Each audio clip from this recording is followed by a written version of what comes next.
Welcome back to another segment of the Business Wisdom of Ruth.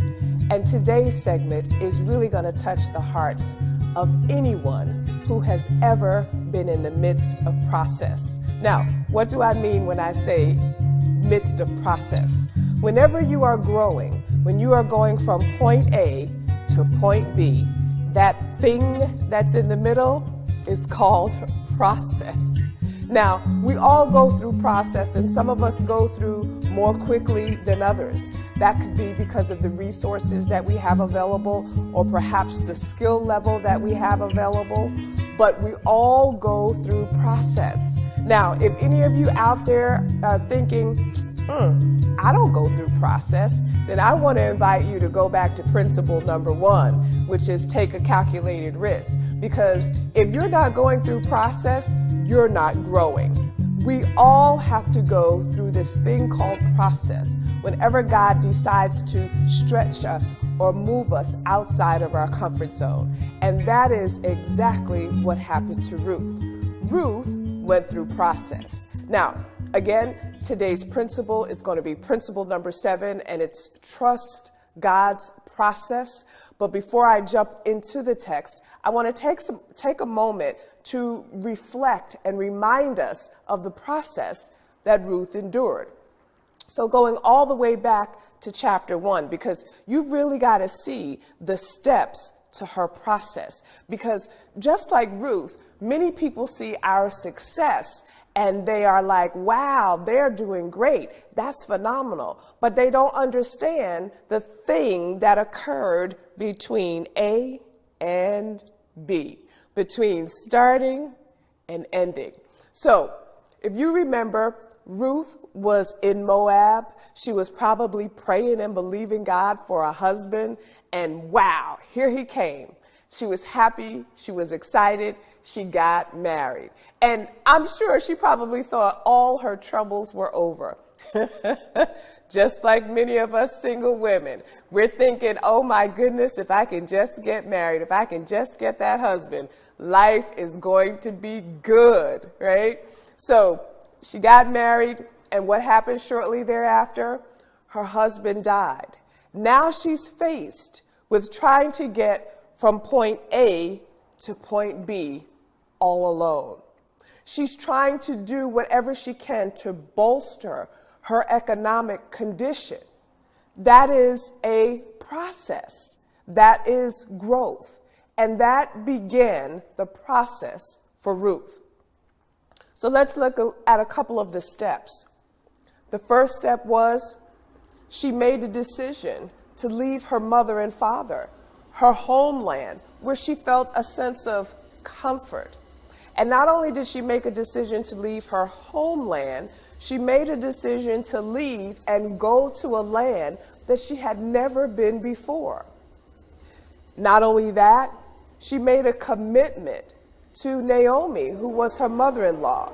And she said to Naomi, where you go, I'm going to go, and your God, whom I've never seen before, I've never experienced before, he's going to become my God.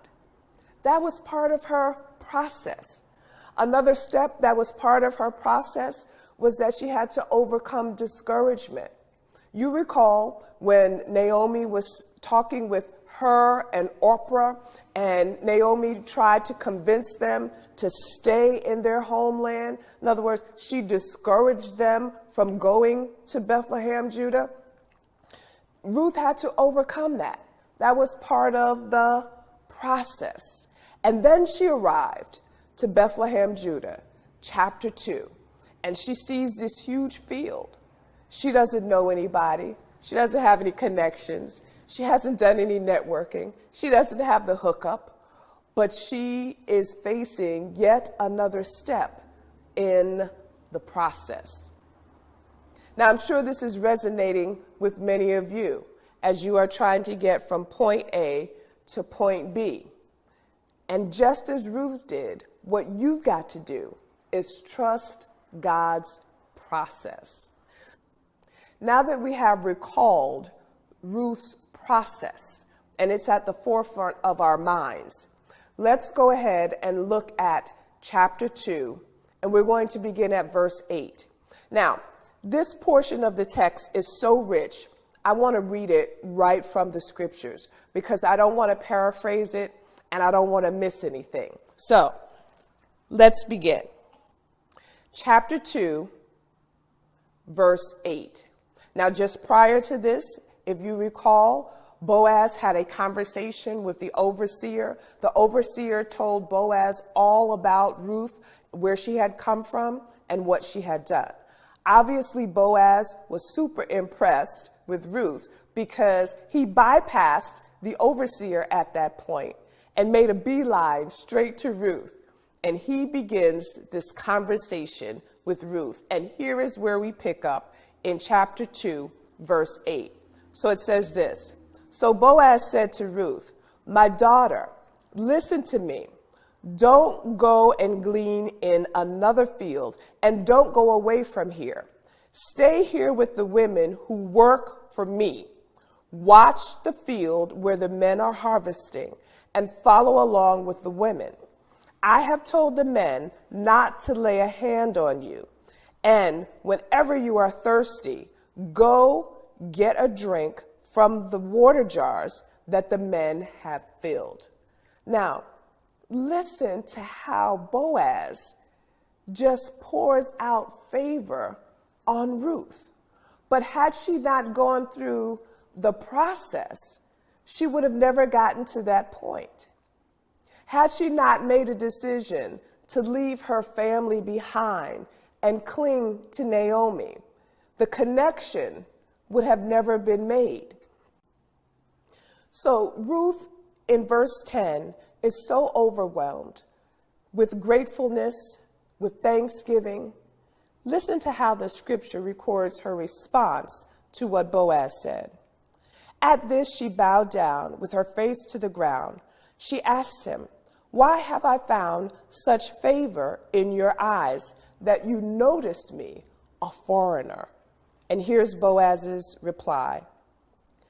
"I've been told all about what you have done for your mother-in-law since the death of your husband, how you left your father and your homeland and came to live with a people that you did not know before." Doesn't his response sound exactly like the step-by-step process that Ruth endured? You see, when we trust God's process, He puts men and women in our path that will give us what we need so that we can continue on. And this is just what Boaz did. And Boaz goes on to say, "May the Lord repay you for what you have done. May you be richly rewarded by the Lord, the God of Israel, under whose wings you have come to take refuge." And here is Ruth's response in verse 13. She says, "May I continue to find favor in your eyes, my Lord. You have put me at ease by speaking kindly to your servant, though I do not have the standing of one of your servants." The one thing that Ruth said in verse 13 that really resonated with me was, "Now you have put me at ease." That gives us insight into her very soul to say, even as we go through the steps towards the process, things can become tedious and won't always be easy. But just like Ruth endured, I want to encourage you to trust God's process. So the next time you get frustrated, remember Ruth and remain steadfast, unmovable, always abounding in the work of the Lord, knowing that your labor and your process is not in vain. As always, thank you for joining us, and we look forward to seeing you again next week.